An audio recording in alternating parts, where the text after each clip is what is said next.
Shalom, shalom, Parashat Hayei Sarah. Nuestra parashá, como su nombre lo dice, se refiere en un principio a la vida y la muerte de Sarai Menu, la esposa de Abraham, y su posterior entierro en la gruta de la dobladura, Maharat Machpelah, que queda en Hebrón.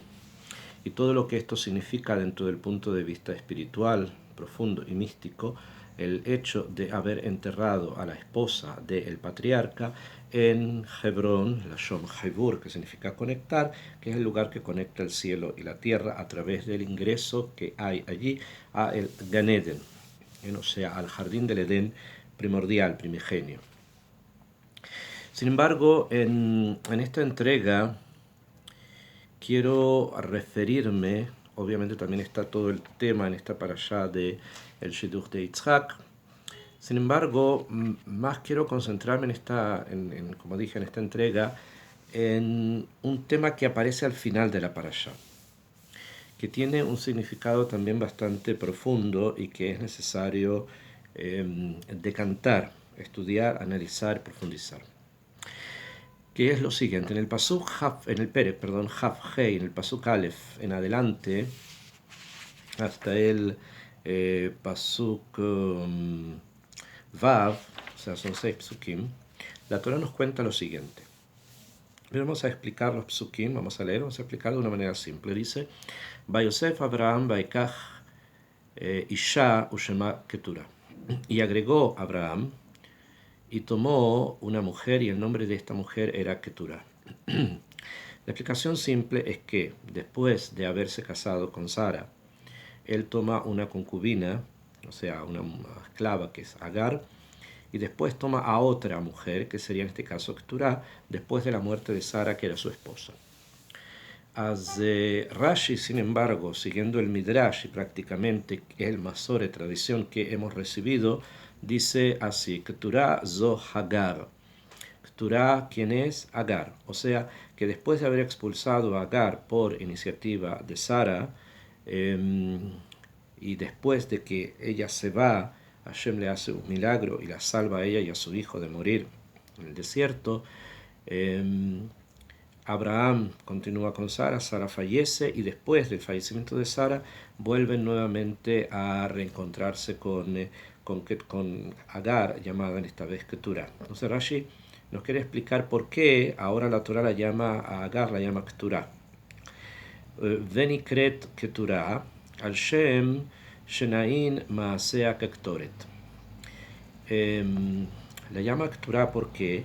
Porque si bien se alejó de la casa de Abraham vino y dice Midrash que iba en la dirección a Egipto, o sea, por el lugar donde ella había nacido, según los Midrashim, sabemos que era una princesa egipcia, y que vuelve prácticamente a la vida idolátrica de su familia. Sin embargo, esto no lo llegó a hacer, tenía intenciones de hacerlo, pero al parecer por el milagro que Hashem le hace de salvarla, ella hace o se queda en el sur del país de Eretz Israel, no llega a Egipto, y sus acciones se vuelven acciones de una mujer que vuelve en Teshuvá, que corrige su forma de actuar y de comportarse. Y es por eso que sus maasim, sus acciones, son naim, son agradables, como es agradable el perfume del saumerio, del ketoret, y por eso se llama keturah, o se renombra keturah. Y además existe otra explicación. La palabra keturah viene tiene una raíz en arameo de keter, kuf tet reish, que en arameo significa kesher, o sea, amarrar. Y explica Rashi, she kashera pitcha, porque cerró como si fuese su puerta, shelones davgale adam millón sheparashame Abraham, y nunca volvió a estar con un hombre desde el momento que se separó de Abraham.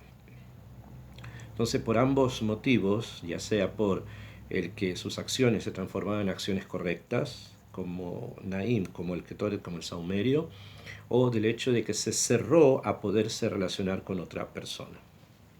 Sea como fuese una cosa o la otra, Abraham vuelve a casarse con ella o a tomarla nuevamente, y esto es el Yosef, agregó a tomarla de la primera vez que la había tomado. Vatelet lo, y tuvieron hijos. Tuvieron en total 6 hijos que la Torá nos menciona. Dice, Vatelet lo, le hizo que tuvieran, que nació para él, o sea, para Abraham, et Zimram, el primero se llamó Zimbram, Vet Yoksham, el segundo se llamó Yoksham, Bet Medam, el tercero se llamó Medam, Bet Midian, el cuarto se llamó Midian, Bet Ishbak, el quinto Ishbak, Bet Suach y Shuach, y el sexto se llamó Shuach. 6 hijos. Beyoksham yaladet Sheva, y Yoksham, o sea, el hijo segundo de ella con Abraham, engendró a Sheva, Sheva, el lugar que se va a conocer después, de donde vino la reina de Saba, Sheva es Saba. Be'et Dedan, Ubnei Dedam, Hayu Ashurim, Letushim, Leumim. Y también engendró a Dedán, cuyos hijos fueron 3 pueblos señalados acá en la Torá, Ashurim, Letushim, Leumim. Ubnei Midian, y los hijos de Midian fueron Eifa, Ve'efer, Ve'hanoch, Ve'avidah, Ve'elda'a, Kolele Bnei Keturah. Todos estos son la familia de los hijos de Keturah.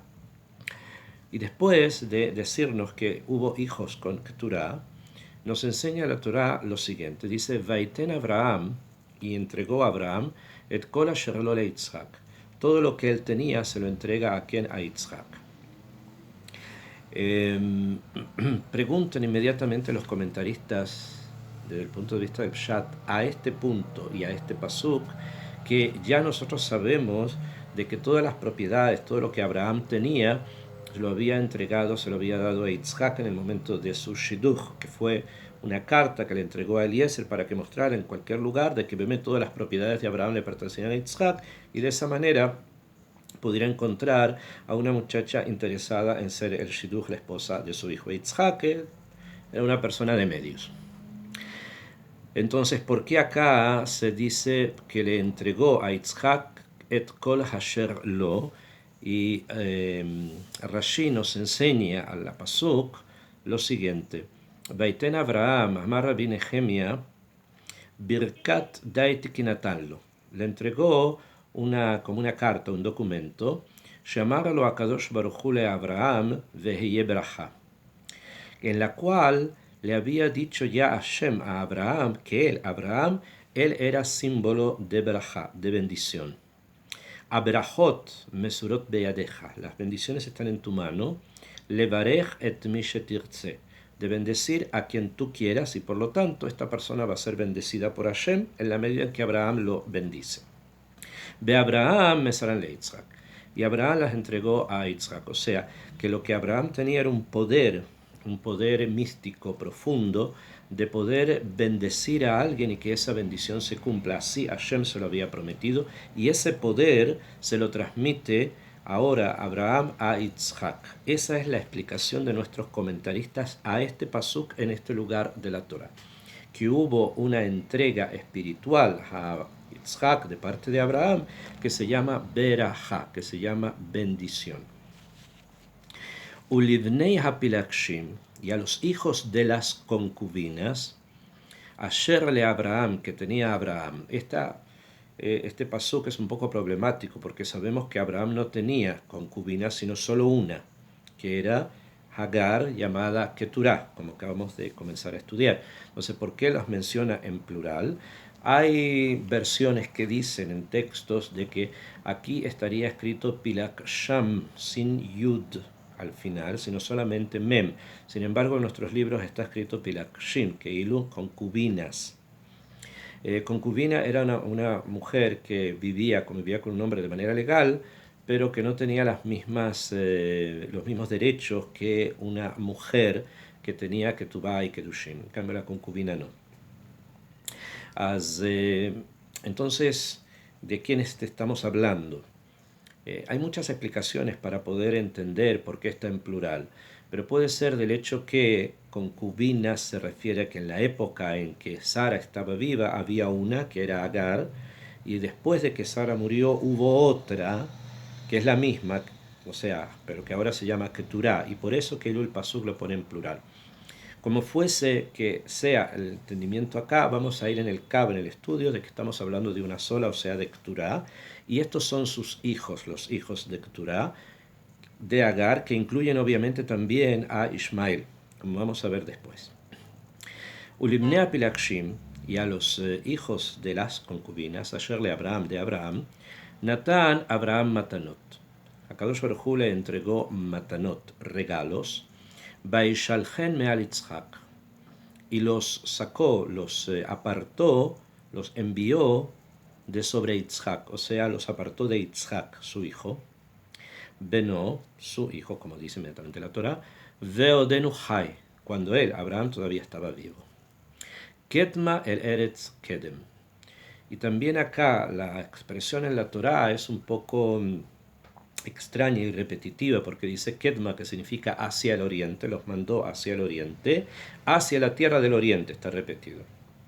Entonces como que redunda dos veces en indicar que fue hacia el oriente para indicar, explicación de forma simple, que es el oriente del oriente. O sea, estamos hablando a lo que se conoce como el lejano oriente. O sea, si nosotros estamos en el Medio Oriente, acá en la tierra de Israel, donde esto ocurre, el oriente del oriente se refiere más allá de Arabia, más allá de Irán, más allá de Parás, se refiere probablemente a la India o China, o algún lugar del Esor. Estamos, según nuestras tradiciones, hablando de la India. Esto es lo que está escrito a nivel de Pshat en nuestra Torah. Rashi explica que los regalos que le entregó Abraham Avinu a los hijos de las concubinas, o sea, a Ismael y a los otros 6 hijos, fueron matanot, regalos. ¿Y cuáles son estos regalos? ¿Qué son estos regalos? Explica inmediatamente, o sea, el Perush de Rashi dice, Natan matanot. Pershu Rabotenu, explicaron nuestros sabios en una Gemara en Masejet Sanedrim, Shem Tum'a Masar Lahem, que les entregó un nombre de Tumá, un nombre de impureza. Esa es la traducción.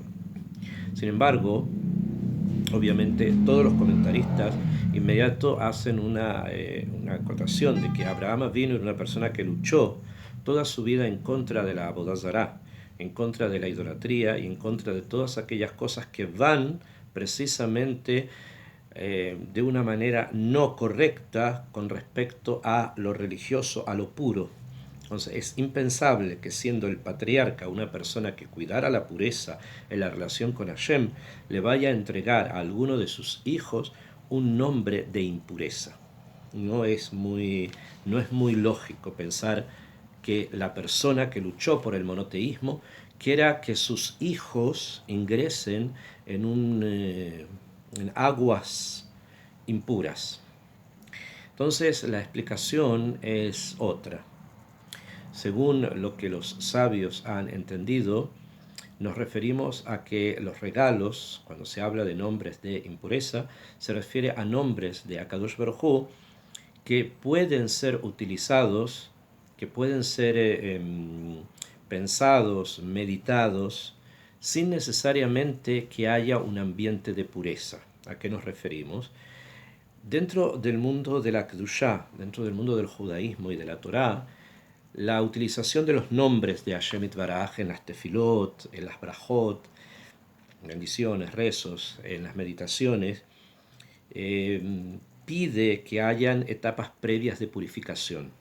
O sea, que no sea cualquier persona, sino que sea una persona que ya esté dentro del marco de la Torá, de las mitzvot, de los preceptos, aquel que se dedique a estudios más profundos, especialmente de los nombres de Hashem. Sin embargo, esto es dentro del mundo de la Torá, de los descendientes de Yitzhak, donde es necesario que haya una preparación previa de pureza para poder alcanzar esos niveles de intelección y también de praxis, en el sentido que esto a donde se pueda llegar. Sin embargo, cuando él decide separar a los hijos de Keturá, a los hijos de las concubinas de Yitzhak, da a ellos también ciertas informaciones sobre los mundos espirituales que estas personas no necesitan toda esta preparación previa, que no necesariamente es necesario para ellos llegar a etapas de purificación para poder entender el mundo espiritual. Esto era la Kavaná de Abraham. que ellos lo hayan utilizado después, como vemos en el curso de la historia, que todos estos lugares están contaminados con muchas ideas extrañas, eso ya no era la voluntad de Abraham, no era la kavaná de Abraham, la intención de él. Pero la intención original era que pudiesen llegar a niveles espirituales altos sin necesidad de pasar todas estas etapas previas que sí son importantes y lo siguen siendo para el mundo de Yitzhak, o sea, para el mundo de su otro hijo. Esto es simplemente desde el punto de vista de lo que estamos estudiando aquí. Lo que los sabios han explicado de los nombres de Tumá es la conclusión de una Gemara que está escrita en el Masejet Sanedrim, la que vamos a comenzar a estudiar. Vamos a tratar de entender algo de esta Gemara con respecto precisamente a los hijos que se fueron al oriente del oriente. Nuestra Gemara en Masejet Sanedrim, en la página Tzadik Aleph, Amud Aleph, 91, en el folio A, dice lo siguiente: Pa'am achat, una vez, Ba'u bnei Kna'an delante de Alexander Mokdon. Una vez vinieron los Knaanitas, o sea, los antiguos habitantes de la tierra de Israel, vinieron delante de Alexandros Mokdon, o sea, de Alejandro Magno. Ambrulo le dijeron así: Eretz Knaan Shelanuhi, la tierra de Canaán, o sea, la tierra de Israel, donde hoy día está el Estado de Israel, es nuestra. Dichtib, como está escrito, Eretz Knaan Kibulotea, esta es la tierra de Canaán según sus fronteras, según sus límites. Uknaan y Canaán, Abuhom Dehinu Eina Sheave. Y Canaán es el padre de nosotros, es el padre nuestro de nosotros, de los cananitas que vienen ahora a reclamar por esta tierra. Amar Leo Geviha ben Pesisá. Les dijo Geviha ben Pesisá, era un jajam, un talmid jajam muy grande. La jajam les dijo a los sabios: Tnu li reshut ve'elech. Denme permiso y yo voy a ir ve'adun imagen y voy a discutir con ellos. Lifnei Alexandros Mokdon, delante de Alejandro. Im yenatzhuni, si ellos me vencen, o sea, si lo que ellos dicen termina siendo más aceptado delante de Alejandro que lo que yo diga, Imru, díganles, Hediot Shebanu Nitzachtem, una persona Hediot simple que hay entre nosotros, vencieron. ¿A qué se refiere? Geviah ben Pesisá, como lo cita Karashi, por eso lo hace, era una persona que era Given, o sea que era una persona que tenía una joroba en la espalda, y por lo tanto, a pesar de que era un talmid jajam muy grande, no podía ser parte del Sanedrín, donde una de las características era que las personas no podían tener algún tipo de efecto físico notorio que hiciera que la concentración de los litigantes o de los que están allí pudiera ser afectada. Y a pesar de eso era un talmid jajam muy grande, pero se lo consideraba un hediot, o sea, no miembro del Sanedrín. Entonces, si es que ellos me vencen y Alejandro acepta los argumentos de los kenanitas, pueden decirles que vencieron a una persona simple. Beimahani anatseach otam, pero si yo los venzo, imbru lahem, díganle a ellos, al mundo entero, Torat Moshe nitzahat achem. La Torah de Moshe fue la que los venció. Natnu reshut, le dieron permiso. Bealach bedam imahem, fue y hizo un juicio con ellos, o sea, discutió con ellos. Amar lachen mechanatem mevim raya, les preguntó de dónde ustedes traen una prueba. Amrulo, le dijeron, mina Torah, traemos una prueba de la Torah. Amar lahem afani lo avi lachen raya el mina Torah. De la misma manera, yo no voy a traer una prueba en contra de ustedes, sino solo de la Torah. O sea, vamos a fijar, eso es lo que Geviah ben Pesisá puso, un marco del cual todos estemos de acuerdo para poder argumentar. O sea, tenemos que tener algún marco mínimo en los que podamos movernos para que podamos aceptar los alegatos, las acusaciones, las defensas, las refutaciones, etc. y ellos, aquellos que normalmente están constantemente trayendo todo tipo de argumentos en contra de la posesión de la tierra de Israel por parte del pueblo judío, lo hacen generalmente de los propios textos judíos. Sheneemar, como está escrito, de donde él trajo prueba que ellos no son propietarios de la tierra de Israel, Sheneemar, está escrito en Bereshit, Bayomer Arur Kenaan Eved Abadim Hiye. Maldito Kenaan, esclavo de esclavos será.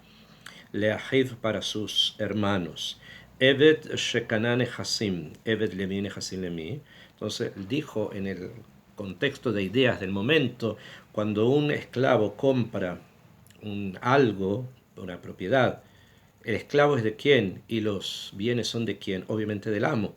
Por lo tanto, Canaán es esclavo, y al ser esclavo, lo que haga, tenga o lugares que habite pertenecen al amo, y en este caso a los hermanos de su padre, de Ham, y estamos hablando acá de Eret Israel, que pertenece obviamente a Shem, quienes son descendientes de Shem, Israel. Velo ot ela shearei kama shanim shelo abadtunu. Además, fueron muchos años los que ustedes no nos sirvieron. Amar la ajena Alexandros Malca. Les dijo Alejandro, obviamente, que entendió toda esta discusión a nivel de esclavitud y de deudas que no se han cobrado ni pagado, que les dijo a los kenanitas, y Haziru lo tshuva, respóndanle. Ambrulo le dijeron, Tunan los man, Shlosha y Amin, danos tiempo 3 días. Natán la Hensman les dio tiempo. Batku Belomatsu Tshuva. Los kenanitas trataron de encontrar algo para poder argumentar en contra del Jajam. No encontraron nada. Miyad Barjo. Inmediatamente se escaparon. Veinijo Sedoteihem. Y dejaron sus campos que Shehem Zruot, cuando estando sembrados, Bejarmeijen y sus viñas, que Shehen Netuot, estando plantadas, Beotashana Shvitaita. Y ese año era año de Shvit, o sea, año de Shemitah, en que Am Israel no podía trabajar la tierra. Sin embargo, encontraron tierra que ya estaba trabajada, había sido trabajada por estos kenanitas, y pudieron usufructuar de ella. De sus campos, de la plantación de los campos y de la plantación de los viñedos. Como vemos aquí, nos encontramos ante una taná, ante un argumento que eran los kenanitas de tipo territorial. La tierra de Israel, dicen ellos, nos pertenece a nosotros porque aquí estábamos cuando vino Yoshua y nos expulsó de aquí de una u otra forma. Y a la Yahadut, el judaísmo, le responde que simplemente era posesión de un esclavo, que llegó el amo y que toma todo lo que había acá porque era posesión del amo. En ese año Israel no habían trabajado la tierra. ¿Por qué? Porque era Shemitah, y aquellos que sí trabajaron la tierra de Israel habían producido algo y eso quedó finalmente para Israel, que son los dueños de la tierra. Entonces, el argumento acá es bastante pashut, simple desde un punto de vista económico, legal, de un punto de vista territorial. O sea que lo que ellos quisieron manifestar dentro de Alejandro, que la tierra les pertenecía a ellos y no a Am Israel, y así se respondió, y estos fueron los beneficios que Am Israel tuvo de este litigio. Después, inmediatamente después, dice, Beshuf Paam Ato, o Pamahat, Bau, después de esto vinieron, Benei Ishmael u Benei Keturah, Ladumim Israel. Vinieron los hijos de Ismael y también los hijos de Keturah a argumentar en contra de Israel sobre también la tierra de Israel, Lifnei Alexandros Mokdon, delante de Alejandro Magno. Ambrulo le dijeron, Eretz Canaan Shelanu Shelahem. Dijeron, la tierra de Israel es nuestra y es de ellos. A diferencia del argumento anterior, que era un argumento netamente territorial, es nuestra y no de ellos, acá los hijos de Abraham dicen es nuestra y de ellos, o sea, es de Ismael, los hijos de Keturah y también de Yitzhak. Tenemos que entender que acá la Ta'aná es un poco distinto, o sea, el argumento de este pueblo es diferente. Ya no están en el kibún de decir que hemos usurpado una tierra, sino en un tema mucho más profundo, en el que ellos alegan, ellos dicen que todos los descendientes de Abraham tienen posesión en una tierra. ¿Por qué? ¿Por qué es tan necesario? Porque el yud, la finalidad del abraísmo, o sea, de la idea de Abraham vino en el mundo, necesita precisamente de una estructura, de unos límites geográficos. Y desde ese punto de vista, el argumento de ellos ya no es un argumento únicamente territorial, sino que es un argumento más bien de tipo espiritual. O sea, hay algo más en lo que ellos quieren que simplemente la devolución de un terreno. Hay algo acá de que quieren compartir la herencia de Abraham. La herencia de Abraham no es solo una herencia territorial, y si lo es por un motivo muy específico, porque en esta tierra se hace el tikkun del olam, en esta tierra se hace la corrección de todas las fuerzas que se perturbaron con el het, con el pecado de Adán y Java. Y por lo tanto hay acá una necesidad de parte de ellos de ser parte, o sea, de tomar parte en el tikkun, de tomar parte en la corrección. Desde ese punto de vista, acá lo que ellos están alegando es más allá, como dije, de algo territorial, sino más bien de algo espiritual. Explicaremos en extenso la respuesta que se le va a dar a ellos y que tiene que ver justamente con las matanot, o sea, con esta separación que hace Abraham de unos hijos de otros. Para poder entender precisamente el tema en profundidad, y como dije, es algo que se relaciona justamente con los nombres de Tumá. Shalom, shalom.